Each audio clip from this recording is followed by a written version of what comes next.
todo el tema siguiente de las clases de técnicas serológicas, las clases de laboratorio, y hoy voy a dar lo que son las técnicas que se basan en una reacción de aglutinación. Entonces vamos a dar primero la teoría, que es un poquito más larga y es como que hay que ponerle más cerebro. Y después vemos la clase de aglutinación, que es más fácil. Entonces, ¿será que la clase de aglutinación la puede dar por grupo? no darla aquí. Porque de ese es el examen, el quiz de la semana que viene. Sí. No sé qué dirán. No sé ustedes, porque... ¿Cómo a qué hora salimos? Porque tenemos parcial mañana. Y estamos. No estamos. O sea, yo también lo digo porque vamos a hacer nivel por ejemplo. Bueno, pero me parece que no salieron muy bien en las últimas, en lo de precipitación. Ay, claro, no. Yo no he corregido ese examen, pero mientras esperé a Diana, vamos a decir que 2 clases que vamos a ver de lo que es el tercer examen teórico, ya vamos a dejar la parte básica. Ya se supone que ustedes manejan la parte básica de respuesta inmune, y vamos a ver un poquito ya de la inmunología aplicada. Entonces, en estas reacciones de hipersensibilidad, vamos a ver una serie de situaciones que se producen cuando la respuesta inmune, utilizando los mismos mecanismos que utiliza para defendernos de los microorganismos infecciosos, de los tumores y de todo aquello que es extraño, esos mismos mecanismos los utiliza, pero de manera inadecuada, descontrolada o exagerada. Entonces, en vez de producir beneficio, produce lesiones en el tejido donde se esté llevando a cabo esa respuesta inmunitaria. Entonces, eso es lo que quiero que entiendan. Aquí vamos a ver los mismos mecanismos innatos y adaptativos que hemos visto, que vimos durante el segundo bloque, vamos a decir. Pero en este caso, el sistema inmunitario reacciona de una manera inadecuada. Inadecuada o como dice allí el término que es hiper, significa exagerada. Una respuesta inmunitaria exagerada que termina causando, como dice la diapositiva siguiente allí, ¿quién está pasando? Adolfo. No, por Daniel. Como dice la diapositiva siguiente, termina causando daño en el tejido donde se esté llevando a cabo esa reacción. Entonces, y por eso se definen así: trastornos provocados por respuestas inmunitarias descontroladas o excesivas frente a ciertos antígenos, los cuales producen lesiones en los tejidos del individuo que está padeciendo esa reacción. Entonces hay una serie de enfermedades que son causadas por estas reacciones de hipersensibilidad, y muchas veces las llaman enfermedades por hipersensibilidad. La siguiente. Esas reacciones, cada reacción tiene un mecanismo diferente. Entonces, desde hace bastantes años se clasificaron en 4 grupos. Ya hay libros donde meten un 5.º grupo, porque meten una hipersensibilidad tipo 5, en donde meten todo lo que son las enfermedades autoinmunes. Sin embargo, la clasificación clásica, vamos a decir, las divide en 4, y muchas de las enfermedades autoinmunes se incluyen en lo que es las reacciones tipo 3, que ya vamos a ver qué son. Entonces se clasifican en 4 grupos. En 4 grupos se designan con números, se llama romanos, 1, 2, 3, 4. Y la diferencia entre una y otra va a estar el mecanismo inmunitario que causa la reacción. El mecanismo.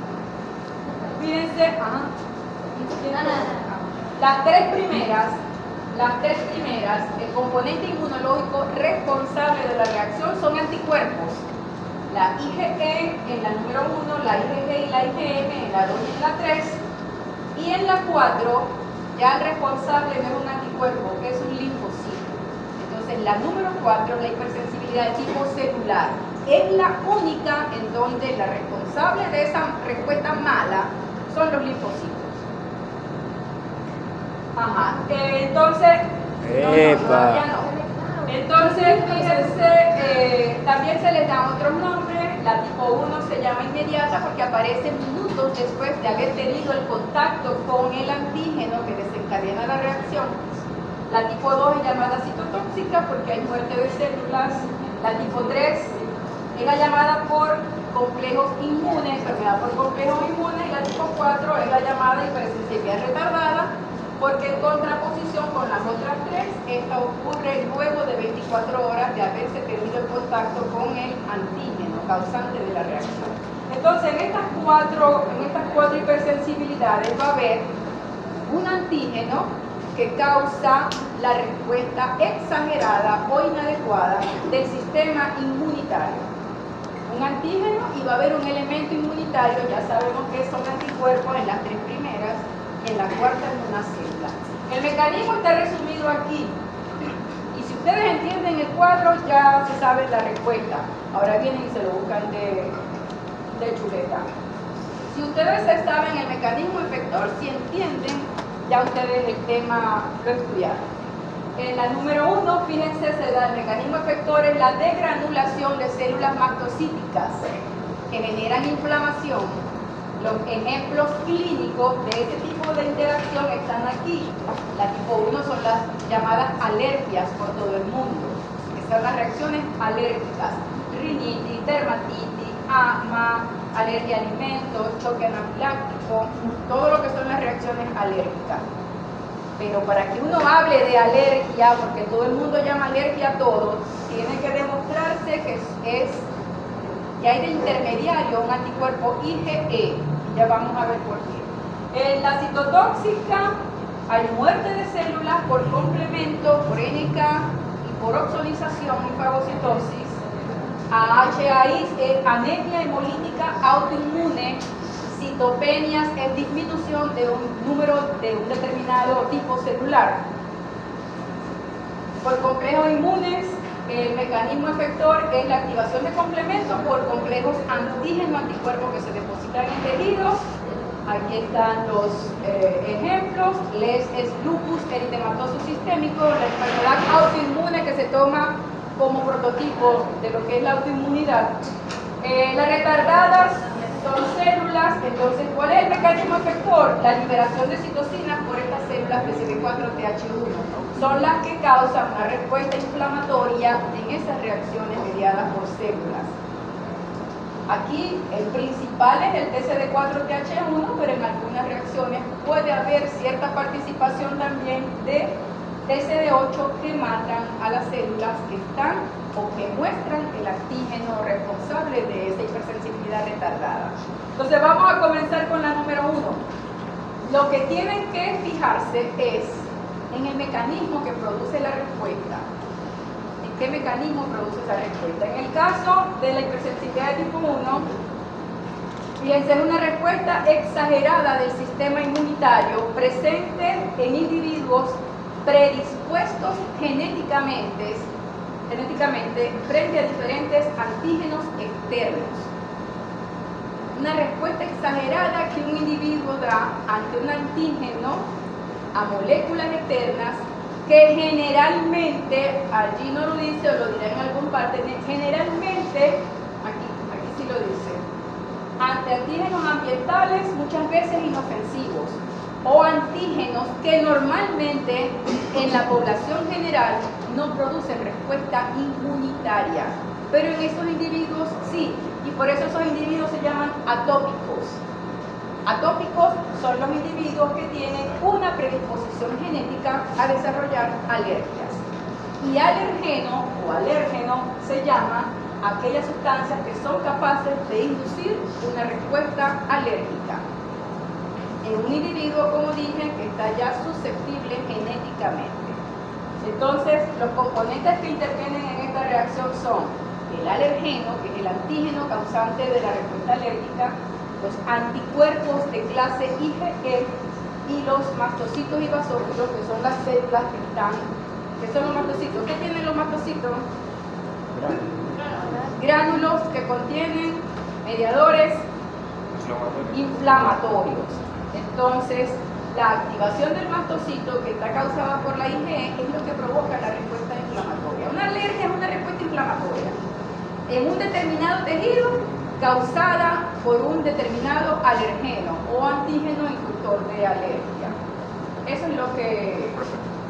Profe, ¿cuál sería entonces la diferencia entre una hipersensibilidad y una intolerancia? En la intolerancia no hay mediación de anticuerpos IgE. Puede ser un déficit enzimático, por ejemplo, pero para que uno hable de alergia, tiene que demostrarse la presencia de anticuerpos IgE en ese paciente.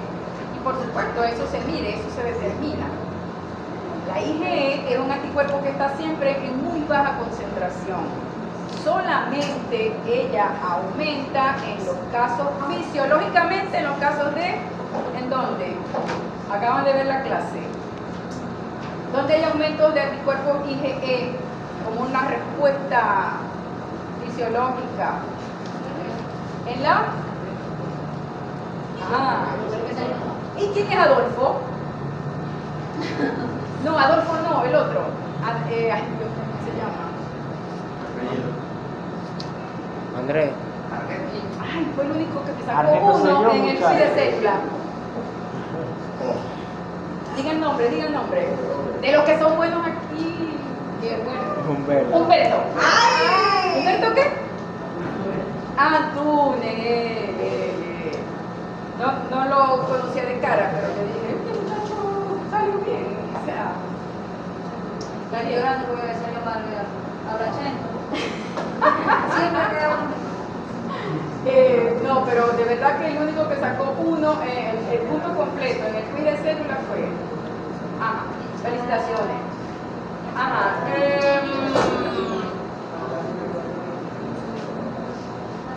Ajá, entonces la respuesta de anticuerpos IgE se da siempre que hay una parasitosis por el pintos. Esa era la respuesta. Súper fácil. Y entonces nada más se eleva en el caso de parasitosis y en el caso de alergias. Ajá. Entonces vamos a ver la imagen para... Fíjense, esta es la secuencia de eventos, lo que pasa es que ustedes desde allá no verán nada bien. Pero vamos a ver, ¿qué pasa cuando se desarrolla una reacción alérgica? Lo primero es el ingreso del alergeno, que entra generalmente por un epitelio, por supuesto, o el epitelio mucoso o el epitelio cutáneo. Entonces lo primero es el ingreso del alergeno. Si esta es la superficie epitelial, aquí dice epitelio mucoso, este es el alergeno. Aquí ponen de ejemplo un grano de polen. Pero imagínense ustedes cualquier antígeno causante de alergia ingresando por un epitelio. ¿Qué va a pasar con este alergeno en esa persona? Esa molécula va a ser tomada por las células presentadoras de antígeno, las células dendríticas o los macrófagos tisulares que estén habitando en el tejido por donde él ingresa. Y va, por supuesto, a ser presentado a un linfocito TCD4 virgen, un linfocito TCD4 en reposo. Presentan el alergeno. ¿Dónde ocurre esto? Esto está pintado aquí, pero aquí no ocurre en el ganglio regional. Ajá, el ganglio más cercano al sitio donde, o en el órgano linfoide secundario cercano. Ajá. Pero para la imagen está sucediendo aquí. Presenta la célula dendrítica el alergeno al linfocito TCD4. ¿Qué pasa cuando estos linfocitos en los individuos predispuestos reconocen ese antígeno? Esta célula se diferencia hacia célula TH2.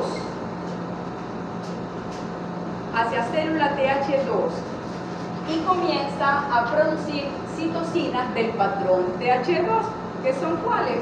La IL4, la IL5, la IL13, principalmente. Entonces, esta célula TH2 estimula a la célula B, por supuesto que tiene que ser específica también para los epítopes que presente ese alergeno, estimula a la célula B principalmente a través de la IL-4 y la hace diferenciarse a célula efectora, a célula plasmática, pero que hace un cambio de isotipo de IgM a IgE.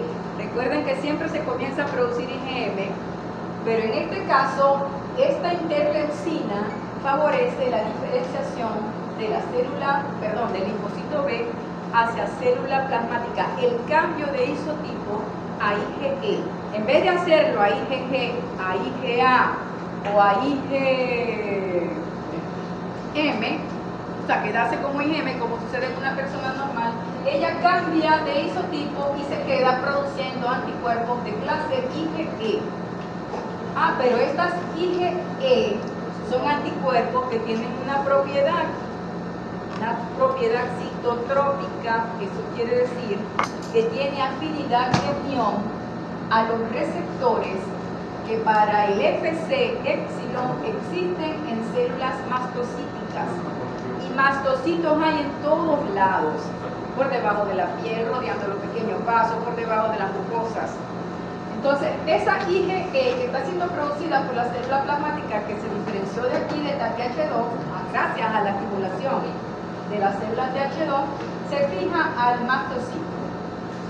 Por el FC, deja el FAB expuesto al medio. Y aquí la IgE, de ser un anticuerpo que dura pocos días, aquí puede durar semanas, meses, adherida al mastocito. En este caso se dice que el mastocito está sensibilizado. Cuando ya ocurre esta respuesta, el individuo está sentenciado a padecer la reacción alérgica. Lo que pasa es que en este momento no ocurre nada. No ocurre nada. Tiene que volver a ingresar el alergeno para que entonces en la segunda exposición se fije a los extremos FAB del anticuerpo que está unido al mastocito. Y esta unión del alergeno con las IgE se habla, pero no vamos a entrar en detalle, de que tienen que ser, los alergenos generalmente son antígenos multivalentes, porque para que haya la activación del mastocito tiene que haber, vamos a decir, esto lo llaman entrecruzamiento de varias moléculas de IgE. Quiere decir que se están uniendo, en este caso, dos IgE a epítopes presentes en esa molécula de antígeno. Por supuesto, esos epítopes tienen que ser idénticos. Ajá. Entonces, hay unión del alergeno a la IgE y esto genera señales intracelulares y el mastocito libera su contenido, se degranula, libera el contenido de los gránulos al espacio extracelular. Entonces, aquí, ¿qué libera el mastocito? Si se acuerdan de ya de la clase de inflamación, una cosa que se llama aminas vasoactivas, que están representadas por la histamina, la prostaglandina, y comienza a sintetizar lo que dice aquí, mediadores lipídicos a partir de lípidos de la membrana, prostaglandina y leucotrienes. Ajá.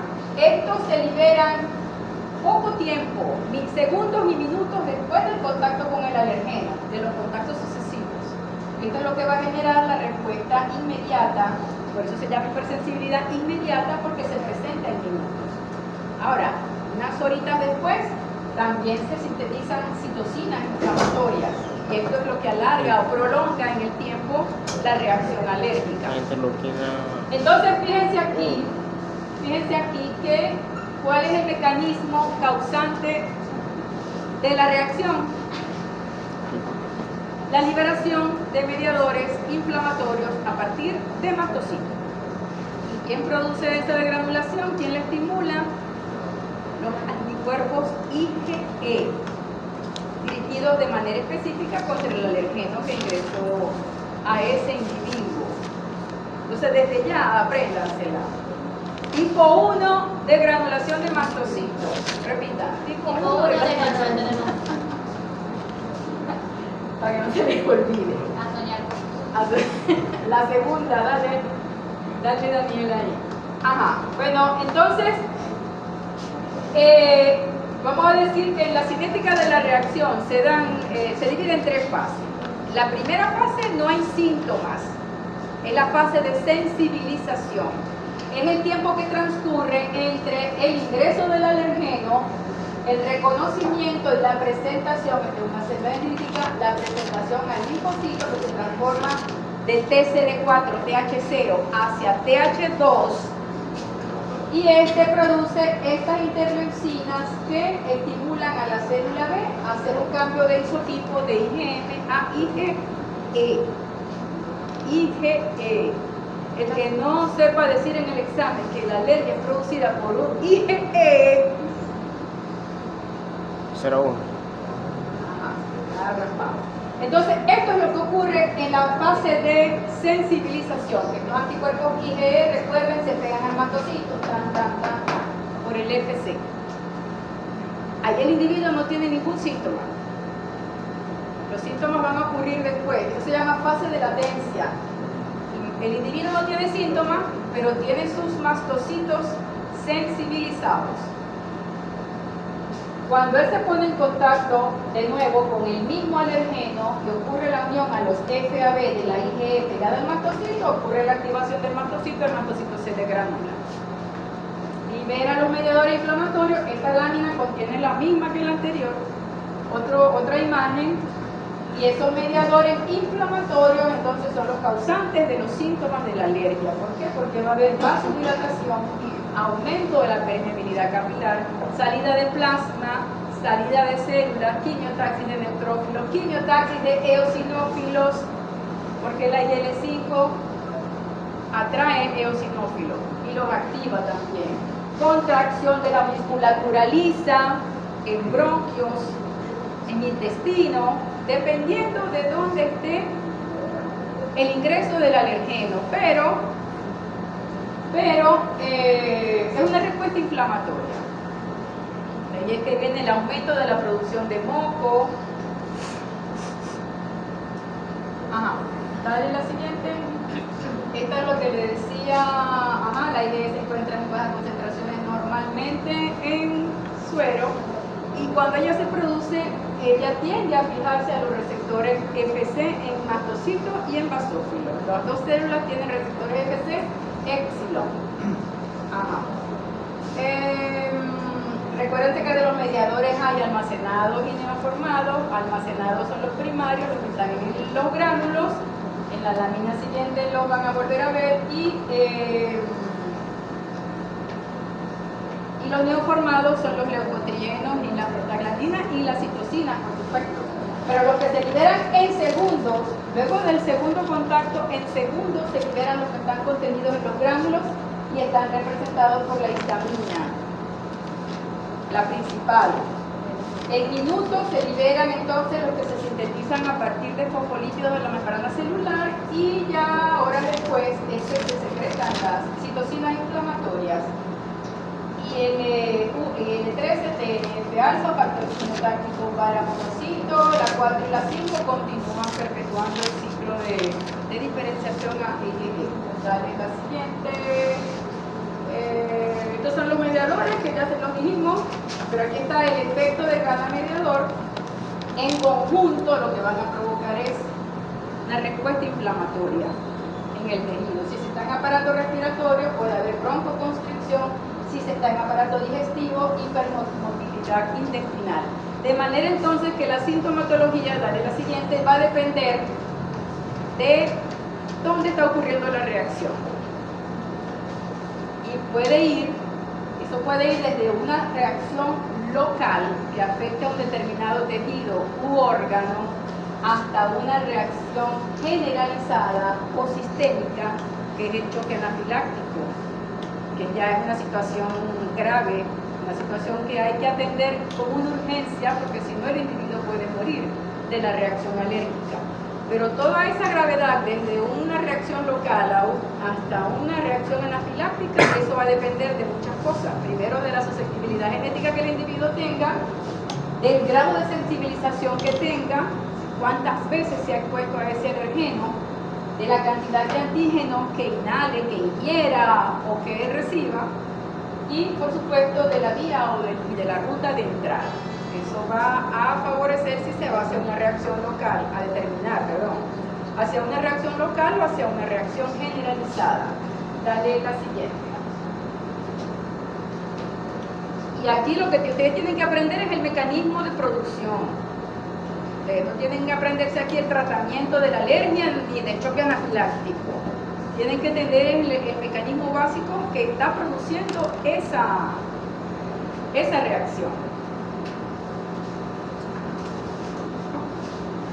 Ay, Dios mío, no se borró. Se ha movido. Está movido. Los signos clínicos entonces en el paciente van a depender de por dónde ingresó el alergeno, y eso les puede llevar a ustedes a hacer el diagnóstico de qué alergeno está ocasionando la reacción. Fíjense, si es un antígeno ingerido, va a haber diarrea, cólicos, porque acuerden que va en contractura de la musculatura lisa. Entonces, si es ingerido, va a haber hipermotilidad intestinal, vómitos. Si es un antígeno inhalado, inflamación en el tracto respiratorio superior, puede haber dificultad para respirar, estornudos, tos, moco. Si es un aerosol, va a haber afectación entonces también de la mucosa ocular, Chamo, te quería, ¿verdad? Se me ve mucho eso. Si es a nivel de piel, va a haber una dermatitis local, va a haber enrojecimiento, que es eritema, va a haber aumento de volumen, edema cutáneo, picazón, urticaria, porque los mismos mediadores producen, irritan las terminales nerviosas, y de ahí el prurito o picazón.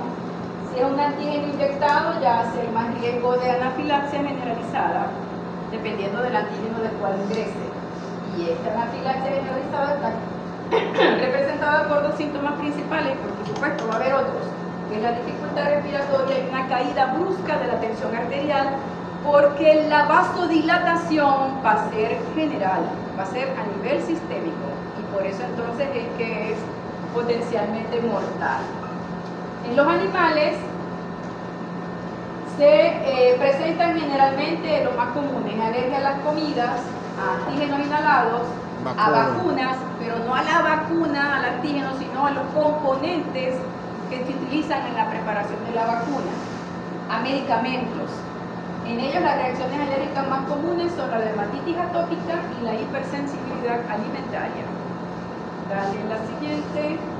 Y esto es lo traje aquí para recordarles que esa misma respuesta de anticuerpos IgE, atracción de neutrófilos, de eosinófilos, de granulación de mastocitos, es la que se da contra un parásito. En este caso, este es el epitelio, este es un hematode, un parásito del mito adherido a ese epitelio intestinal. Y aquí está un eosinófilo uniéndose a los FC de la IgE para degranular su contenido sobre la cutícula del parásito y de esa manera destruirlo. Esto lo debieron haber visto en la clase pasada como parte de la respuesta antiparasitaria. Es muy diferente la respuesta contra parásitos helmintos que contra parásitos protozoarios. Contra helmintos es que se genera esta respuesta, que es similar a una alergia. Dale la siguiente. Vamos para la segunda. Citotóxica. La segunda es la llamada citotóxica. Está mediada por anticuerpos, pero en este caso IgG o IgM. Principalmente IgG. ¿Qué pasa? Que va a haber producción de anticuerpos contra antígenos extraños o multialterados que están presentes en una célula. Por eso se llama citotóxica. Porque el antígeno ya no entra libre, ya no entra soluble. El antígeno responsable de la respuesta de hipersensibilidad está localizado sobre una célula. Puede ser una célula propia, puede ser una célula extraña, pero que está presente en el organismo en ese momento.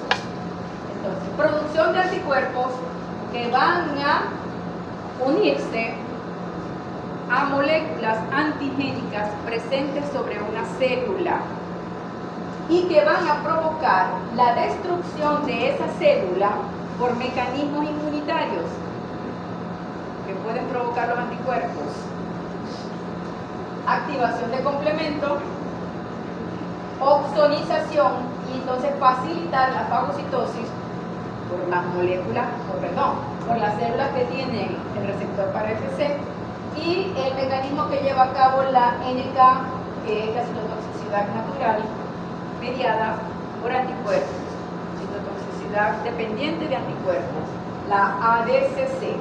Entonces, estos tres mecanismos principales son los que llevan a la destrucción de esta célula blanca.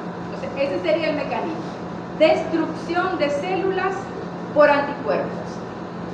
Complemento, fagocitos y NK. Acuérdense que el complemento tiene varios efectos. El complemento desencadena inflamación. El complemento puede oxonizar también con C3P y puede lisar la célula por la vía, en este caso, clásica. Por la vía clásica. Ustedes van a tener que repasar todo el segundo bloque para el examen. Para el examen tercero. Mejor estudiense el segundo y no se estudian el tercero. Ajá.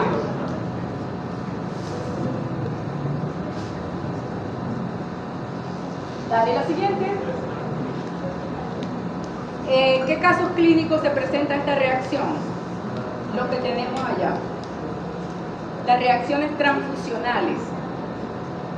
Es el primer ejemplo clínico de reacción de hipersensibilidad de tipo 2.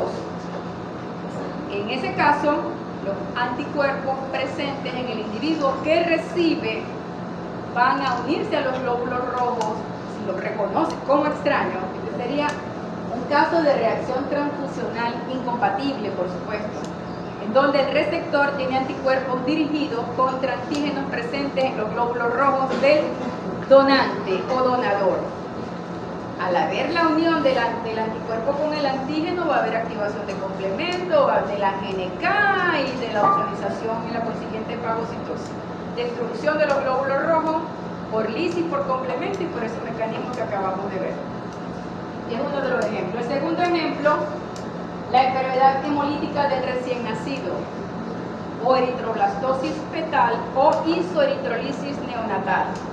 El primer nombre en humanos, el segundo nombre en animales. En este caso, también se da por incompatibilidad sanguínea. Hay destrucción de glóbulos rojos de los hijos. La diferencia está en que en dónde ocurre la destrucción. Por ejemplo, en los animales, como generalmente no hay paso de anticuerpos a través de la placenta, generalmente la enfermedad hemolítica del recién nacido inicia cuando el hijo comienza la lactancia materna, porque los anticuerpos que la madre pueda tener contra los glóbulos rojos del feto pasan por leche y son absorbidos, son absorbidos por el hijo y hay una reacción. En el caso del humano, se da con el grupo sanguíneo RH. Cuando una madre es RH negativa y tiene hijos RH positivos, cuando pasan glóbulos rojos fetales hacia el final del embarazo, ya pueden pasar glóbulos rojos fetales, sobre todo cuando ahí comienza el desprendimiento de la placenta cerca de la fecha del parto, de la hora del parto, puede haber paso de glóbulos fetales a la circulación materna. La madre ve esos glóbulos rojos con RH, los reconoce como extraños y fabrica anticuerpos contra ellos. En el primer embarazo no pasa nada, porque acuérdense que uno comienza a producir IgM, la IgM no es capaz de atravesar placenta, aunque según ustedes en el examen, algunos sí atraviesan placenta. La IgM no atraviesa placenta porque es muy grande. Entonces, en el primer embarazo no suele ocurrir nada. Recuérdense que la producción de anticuerpos lleva varios días. El individuo nace normal. El problema son los embarazos subsiguientes, cuando lóbulos fetales, si vuelve a tener un hijo RH positivo, los anticuerpos IgG maternos sí atraviesan placenta. Entonces esos anticuerpos destruyen los glóbulos rojos fetales y por supuesto es una condición bastante grave. Pero ocurre entonces, en este caso son ejemplos de hipersensibilidad de tipo 2. Destrucción de células, son células normales, pero que tienen antígenos que el sistema reconoce como extraños o están alterados. Pues son epítopes alterados, como vamos a ver. Por supuesto, esto aquí se resuelve con la administración de anticuerpos neutralizantes a la madre en el primer embarazo para prevenir la sensibilización. Cuando uno lo que tiene es, igual que en las transfusiones, uno lo que tiene es que prevenir que el individuo se sensibilice, porque si no le va a quedar memoria de por vida.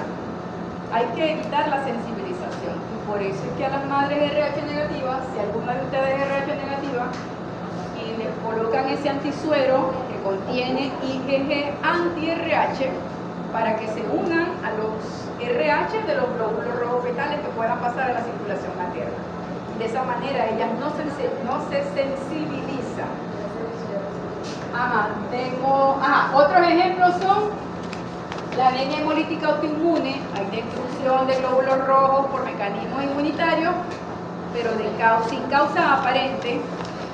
Y la anemia hemolítica inducida por medicamentos. También hay hemólisis de glóbulos rojos cuando se administran ciertos medicamentos, la regla siguiente, que tienen la particularidad de formar metabolitos.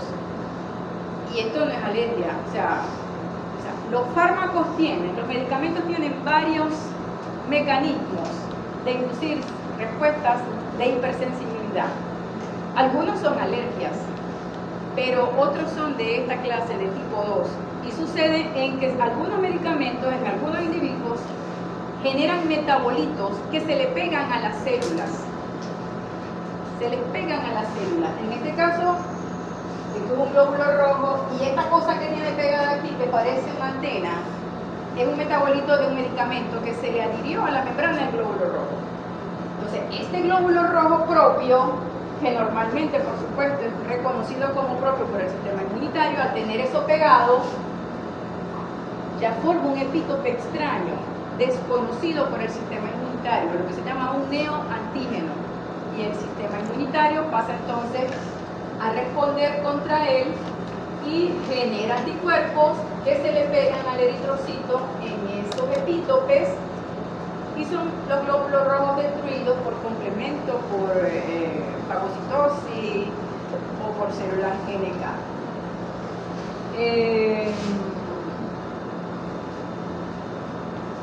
Esto es el origen, puede dar origen a una anemia hemolítica si la célula afectada es el glóbulo rojo. Pero dependiendo de la célula, y por eso es que en la tabla inicial decía citopenias, porque puede generarse una trombocitopenia si la célula afectada son plaquetas, una neutropenia si son neutrófilos y así sucesivamente. Dependiendo de la célula que sea objeto o blanco de la reacción de hipersensibilidad citotóxica, se va a generar entonces la disminución del número celular. Dale la siguiente. Esa es la tipo 2. Destrucción de células por mecanismos inmunitarios. Transfusiones, enfermedad hemolítica, anemias hemolíticas. La tipo 3. La tipo 3 también es mediada por anticuerpos IgG e IgM. La destrucción tisular también es llevada a cabo prácticamente por el mismo mecanismo que la tipo 2, porque activan complementos, atraen células fagocíticas, la reacción inflamatoria. La diferencia está en que en este caso el antígeno, o sea, la reacción no va en contra del antígeno solo, sino de un complejo antígeno-anticuerpo que se ha formado y que se ha depositado en un tejido o en un vaso sanguíneo. Nosotros normalmente estamos formando, ¿qué es un complejo antígeno-anticuerpo? Un complejo inmunitario, un complejo inmune. Son anticuerpos pegados a antígenos. Eso forma un complejo inmunitario. Un anticuerpo pegado a un antígeno. Nosotros normalmente lo estamos formando todo el tiempo, pero nosotros tenemos mecanismos de eliminación de esos complejos inmunes que evitan que se acumulen en la circulación y que vayan a producir algún daño. Son eliminados normalmente por mecanismos que los llevan hasta órganos como el vaso, el hígado, que tienen macrófagos sinusoidales, macrófagos fijos. Ahí terminan siendo eliminados los complejos anticuerpos. Pero ¿qué pasa? Por razones X, varias causas, los complejos inmunes a veces no se eliminan de manera eficiente porque haya un defecto en el mecanismo de eliminación, porque haya una producción exagerada y la producción sobrepasa el mecanismo de eliminación, que es lo que sucede en las enfermedades autoinmunes. Entonces, en este caso, cuando ya alcanzan niveles que sobrepasan a los mecanismos, vamos a decir, homeostáticos del huésped, dependiendo del tamaño, esos complejos tienden a depositarse y quedar atrapados en los pequeños vasos y en algunos tejidos. Eso va a depender de varias cosas. Y donde haya complejos inmunitarios depositados, va a haber una reacción inmunitaria contra ellos. Generalmente hay activación del complemento, atracción de neutrófilos. Se genera una respuesta inflamatoria en el tejido. Yo tengo complejos inmunes, en este caso circulantes, pero por alguna razón, se depositaron en esta estructura vascular, en ese vaso. La presencia de este complejo aquí activa el sistema complemento y atrae neutrófilos. Los neutrófilos, dale la siguiente, un momentico. ¿Qué hace un neutrófilo normalmente? Que él se une al extremo FC del anticuerpo o al C3b del complemento, dependiendo de la oxonina, y endocita, ¿verdad? Endocita el complejo antígeno-anticuerpo. Es decir, el antígeno que está pegado al anticuerpo lo ingiere para destruirlo después en su interior. Pero un complejo inmunitario que esté pegado a un tejido, a un vaso, no lo puede, esto es muy grande, que no puede tragarse esto. Entonces lo que hace más bien es vaciar el contenido de los gránulos, eso se llama fagocitosis frustrada. No puede ingerir, pero entonces lo que hace es vacía los gránulos en las superficies, que es un vaso, sería en el endotelio, o en el tejido donde esté, y va a producir entonces daño por las enzimas que él está liberando, las enzimas que están en los lisosomas. ¿Qué más tiene el neutrófilo? Adolfo, ¿qué más tiene el neutrófilo? Especies reactivas del oxígeno, radicales libres, que entonces terminan lesionando tejido del huésped.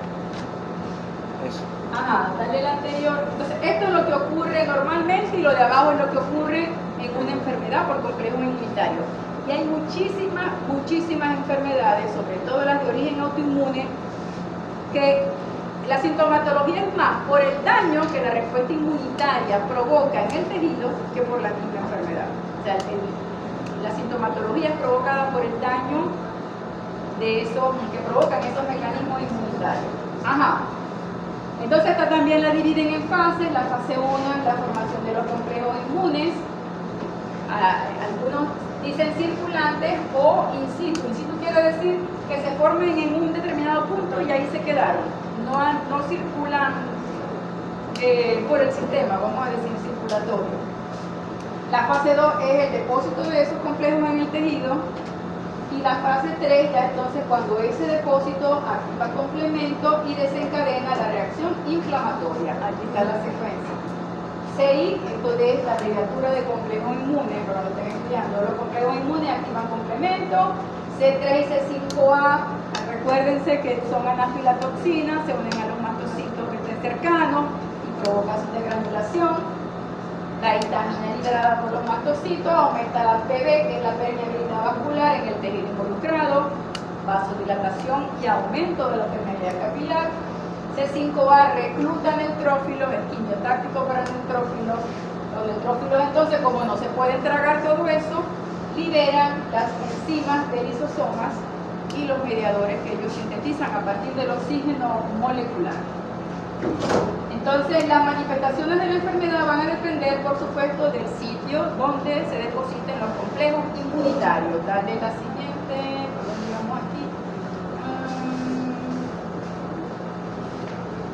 Bueno, ya esto se los había dicho. Ahora, ¿por qué se depositan los complejos inmunes? Eso va a depender de varios factores. Del tamaño que tengan los complejos, de la carga eléctrica, de la rapidez con la que se producen, si se producen con más rapidez de lo que de la tasa de eliminación fisiológica, vamos a decir, y de factores hemodinámicos que existen en ciertos puntos del organismo, porque no siempre se depositan. Tienen que haber ciertas condiciones para que ellos se depositen. Aquí hay un complejo inmune soluble. Estos complejos inmunes normalmente, ¿cómo se eliminan ellos normalmente? Ellos activan complemento, pero son oxonizados por complemento, C3b del complemento, y los eritrocitos tienen un receptor que se llama CR1, receptor tipo 1, que une C3b del complemento. Yo no le voy a preguntar esto en el examen. Pero ¿qué pasa? Los complejos inmunes que normalmente nosotros estamos formando durante una respuesta, ellos se van a eliminar porque viajan a través del organismo pegados a los eritrocitos y a otras células. Pero aquí los eritrocitos son los más importantes por la concentración. Entonces los eritrocitos, cuando pasen por los sinusoides, los fagocitos de esos órganos, hígado y vaso principalmente, van a ser eliminados. El glóbulo rojo sigue su circulación, no sufre ningún daño, solamente se queda atrapado aquí el complejo inmune, gracias a que estos fagocitos lo pellizcan uniéndose a las oxoninas que tiene del complemento. Este es el mecanismo de eliminación normal. Dale la siguiente. Pero dependiendo del tamaño que esos complejos tengan, y como dice allí, principalmente de factores hemodinámicos, ellos tienden a depositarse en ciertos puntos. ¿Cuáles son esos puntos? ¿Dónde se favorece el depósito de complejos inmunes? En primer lugar, en aquellos sitios que tienen capilares con alta presión sanguínea. Y esto ocurre en aquellos sitios donde hay órganos que necesitan hacer filtración o ultrafiltración de plasma. ¿Dónde ocurre eso? En el glomérulo renal, para formar la orina. Entonces muchos complejos inmunes quedan atrapados en el glomérulo renal. A nivel del sistema nervioso central, en lo que se llaman los plexos coroideos, que son los que están en los ventrículos para formar el líquido cefalorraquídeo. En la sinovial de articulaciones, también donde se produce el líquido sinovial, ahí también pueden quedarse atrapados en la membrana sinovial, incluso en el globo ocular. En el globo ocular es una estructura que es el cuerpo ciliar, que ahí también hay un ultrafiltrado para formar el humor acuoso. Ahí también pueden quedarse atrapados complejos inmunes. Y donde queden atrapados van a generar una respuesta inflamatoria, dependiendo del tamaño. Pueden quedarse en uno o en otro de esos sitios. Y el segundo sitio donde ellos tienen, primero sí, donde hay capacidad de filtración. Y el otro es las bifurcaciones de los vasos. Las bifurcaciones de las arterias generan turbulencias, que ahí también eso puede favorecer a que complejos inmunes se queden pegados allí en el endotelio vascular, en esas paredes. Dale la siguiente. Entonces, donde haya complejos inmunes, va a haber respuesta inflamatoria. Si es en articulación, va a haber una artritis. Si es en el riñón, va a haber una glomerulonefritis. Y así. Ajá, o varias al mismo tiempo si hay una reacción generalizada, porque en esta tipo 3 también se han descrito dos tipos de reacción, una local y una sistémica. Acuérdense que la sistémica es la generalizada. Generalizar. La local se describió, vamos a decir, no se descubrió. Se descubrió o se describió experimentalmente. Se llama reacción de Arthur, la que se describe como prototipo, como modelo prototipo de hipersensibilidad de tipo 3 local. La descubrió un científico de apellido Artus, por eso se llama reacción de Artus, y ocurre cuando se inyecta de manera subcutánea un antígeno contra el cual un individuo ya está sensibilizado. Si ese individuo ya produjo una respuesta de anticuerpos previamente contra ese antígeno y hay esos anticuerpos en grandes cantidades, cuando el antígeno se le inyecta a nivel subcutáneo se genera una reacción inflamatoria por la atracción de células inflamatorias